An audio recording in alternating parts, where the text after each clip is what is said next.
We've seen an acquisition since we talked last. Mohawk has bought IVC, big player in the not only the resilient business but the LVT.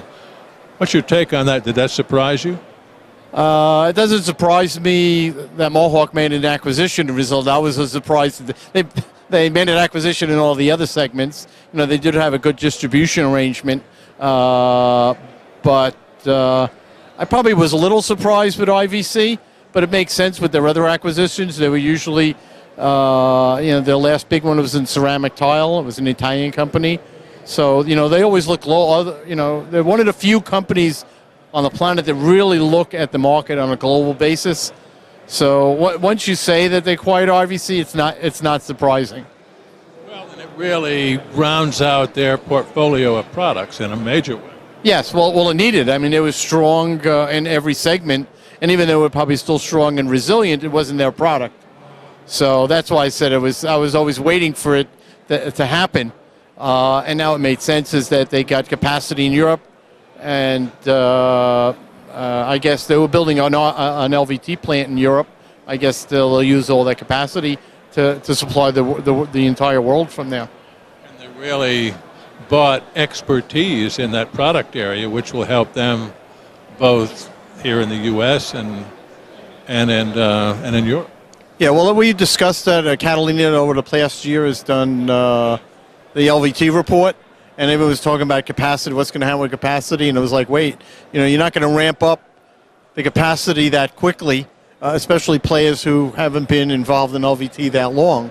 It would take them a little longer. So really the ramp up is new capacity we felt was going to take a couple of years anyway.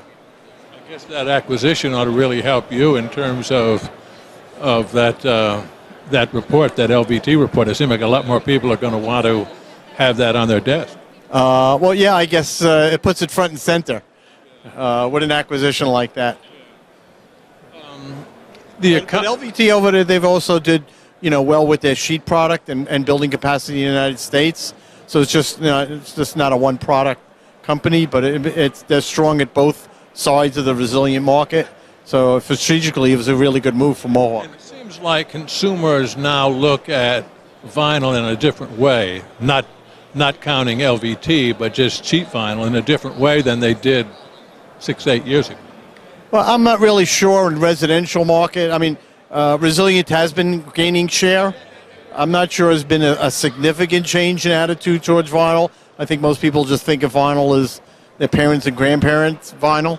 And I think that may, start to change moving forward with some of the beautiful products that I've seen here. But I think commercial right now is where I think LVT is the hottest. And the applications there are becoming widespread. And I think the inroads are going to even be sharper in commercial. Have you seen anything here other than what we've talked about that's really turned your head, something new and exciting that caught your eye?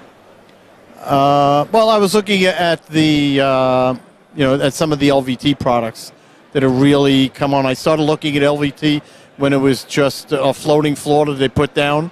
And I said, this is great, but in these two, then a year or two later, they came out with a plank, but it wasn't totally waterproof. It didn't really meet all the needs of the market, so those went away. And so the metamorphosis of the LVT product over the last 5 or 6 years, and I think now it's become a viable category in the industry.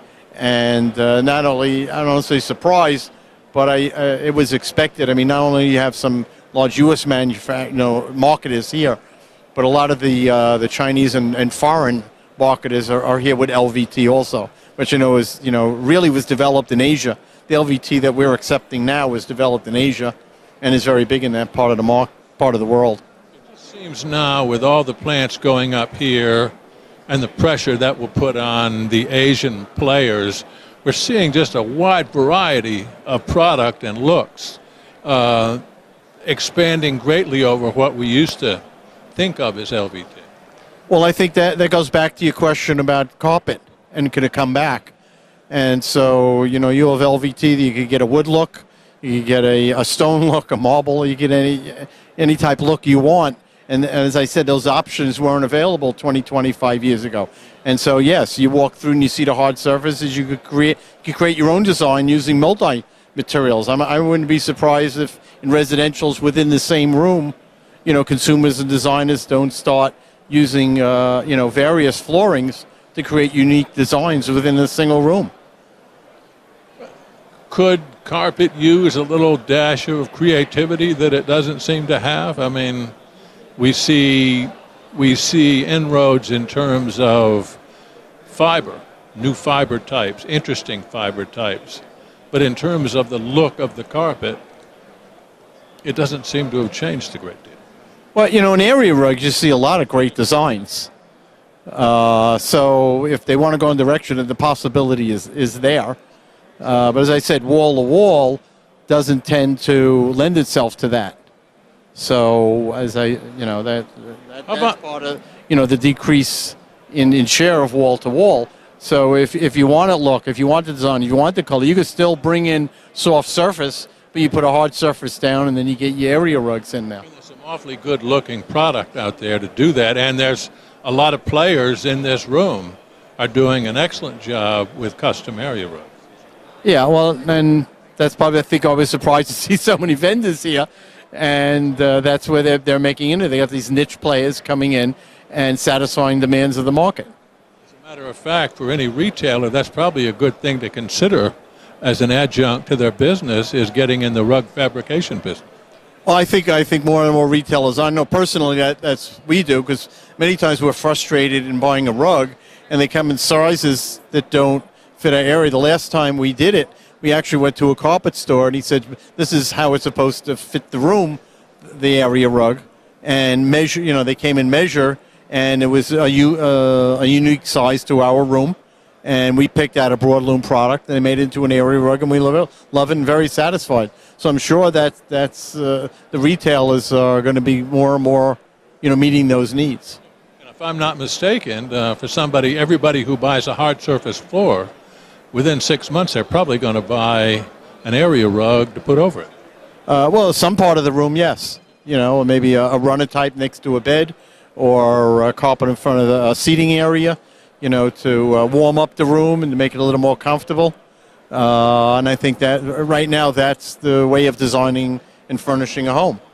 And again, when you're saying if carpets, wall-to-wall's coming back, it wouldn't be a big significant shift in decorating within a home to change that.